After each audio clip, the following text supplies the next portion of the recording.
കുന്നംകുളം പാറയമ്പാടത്ത് നടന്ന ബസ് അപകടത്തിൽപ്പെട്ട ഓട്ടോറിക്ഷ ഈ ചേട്ടനായിരുന്നു. ചേട്ടൻ്റെ പേരെന്തായിരുന്നു? എൻ്റെ സുരേഷ്. ഈ ബസ് 3-4 വാഹനങ്ങളിലാണ് ഇടിച്ചാണ് ഈ മതിലിടിച്ച് നിന്നത് അല്ലേ?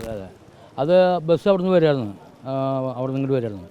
വേറൊരു വണ്ടീനെ ഓവർടേക്ക് കയറി വെക്കുമ്പോൾ കാറിന് മുകളിൽ വന്ന് ഇടിച്ചു. ഒരു കാറിന് മുകളിൽ സ്വിഫ്റ്റിൻ്റെ അത് വന്ന് ഈ വീല് തിരിഞ്ഞേക്കുമ്പോൾ പിടിച്ചല്ലോ. അപ്പോൾ അങ്ങനെ വന്നിട്ട് എൻ്റെ ഫ്രണ്ടിൽ വണ്ടി വന്നിരുന്നു. ആ വണ്ടിയുടെ മുകളിൽ ഈ വണ്ടി ഇടിച്ചു. ആ വണ്ടി വന്നിട്ട് എൻ്റെ വണ്ടിയും പിടിച്ചു. എൻ്റെ വണ്ടിയും പിടിച്ചേക്കുമ്പോൾ ബൈക്ക് നിർന്നു അവിടെ. ആ ബൈക്കിൻ്റെ മുകളിൽ ഇടിച്ചു. ബൈക്കും നിർത്തിയിട്ടിരിക്കുകയാണ്. അല്ല, ബൈക്ക് ഇവിടെ എല്ലാവരും ഇങ്ങോട്ട് പോവാണ്. അപ്പോൾ അവിടെ നിന്ന് വന്ന വണ്ടി പിന്നെ ഇടിച്ചിട്ട് ബസ് ഇതിൻ്റെ ഉള്ളിലേക്കാണ് വന്നത്. ഉള്ളിലേക്ക് വരുമ്പോൾ അവിടെ ബൈക്കുകാരുണ്ടായിരുന്നു. ബൈക്കുകാരനെ ഇടിച്ചു. ചേട്ടൻ ഏത് ഭാഗത്തേക്ക് പോയിരുന്നു? ഞാൻ അങ്ങോട്ട് പോവുക, ഞാൻ വില്ലേജിൻ്റെ അവിടേക്ക് പോവുക, പുറം വില്ലേജിൻ്റെ അവിടേക്ക്. ഞാൻ പോയിക്കൊണ്ടിരിക്കുകയായിരുന്നു.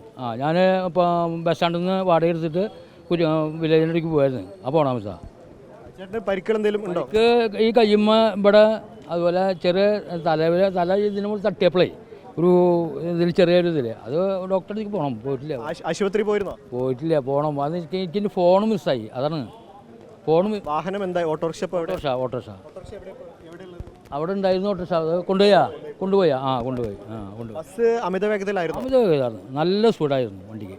അതാണ് ഈ 80 കിലോമീറ്റർ 70 കിലോമീറ്ററാണ് ഗവർണർ വയ്ക്കുന്നവർക്ക്. 60-70 വയ്ക്കുന്നത്. ഈ 100 കിലോമീറ്റർ സ്പീഡിലേക്ക് പോയാൽ ഞങ്ങളെപ്പോലെ സാധാരണക്കാർ ചെറിയ ചെറിയ വണ്ടിക്കാരൊക്കെ എങ്ങനെ ജീവിക്കാം, എങ്ങനെ പോവുക റോട്ടിലൂടെ? അതാണ് വേറെ വിഷയം. ഇത് ആദ്യം നിർത്തണം. ഇത് ഉദ്യോഗസ്ഥന്മാരുടെ ഏറ്റവും പ്രശ്നമാണ്.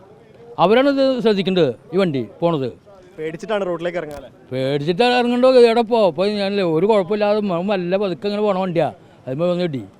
ഇപ്പം ഞാൻ അത് പണിയെടുക്കണമെങ്കിൽ ഒരു 10-20 ഉറുപ്പിക ഞാൻ ചിലവാക്കണം. ആര് തരാനാ? ഇവർ തരുമോ? ഇവരും തരില്ല. എവിടെന്നെങ്കിലും മേടിച്ചോന്ന് പറയും. അതന്നെ അവസ്ഥ. ഈ കുന്നംകുളം പാറയമ്പാടത്ത് നടന്ന ബസ് അപകടത്തിൽ ഉൾപ്പെട്ട ഒരു ഓട്ടോ ഡ്രൈവറാണ്. ഈ ബസ് 3-4 വാഹനങ്ങൾ ഇടിച്ചുകൊണ്ടാണ് ഇത്തരത്തിൽ ഈ മതിലിലേക്ക് ഇടിച്ചു കയറി നിന്നത്. ആ ബസ് ഇടിച്ച ഒരു വാഹനം ഈ ചേട്ടൻ്റെ ഓട്ടോറിക്ഷയായിരുന്നു. ആ ഓട്ടോറിക്ഷ ഓടിച്ചിരുന്ന ചേട്ടനാണ്. വലിയ പരിക്കുകളില്ലാതെ രക്ഷപ്പെട്ടു എന്നത് എന്തായാലും വലിയ ആശ്വാസമാണ്. പക്ഷേ ആ പറയുന്ന ഒരു കാര്യം, ഇത്തരത്തിൽ ഈ ബസ്സുകൾ അമിത വേഗതയിലാണ് പോകുന്നത്. ഈ അപകടത്തിൽപ്പെട്ട ബസ്സും അമിത വേഗതയിലായിരുന്നു. അത് തന്നെയാണ് ഒരു അപകട കാരണമെന്ന് ഈ അപകടത്തിൽപ്പെട്ട അതിന് നേർസാക്ഷ്യം വഹിച്ച ഒരു ഓട്ടോ ഡ്രൈവറും ആവർത്തിച്ച് പറയുകയാണ്. വീഡിയോ ജേർണലിസ്റ്റ് ബിജു ആമക്കോടിനൊപ്പം reporter Shabaz Ahmed, in reporter, Thrissur.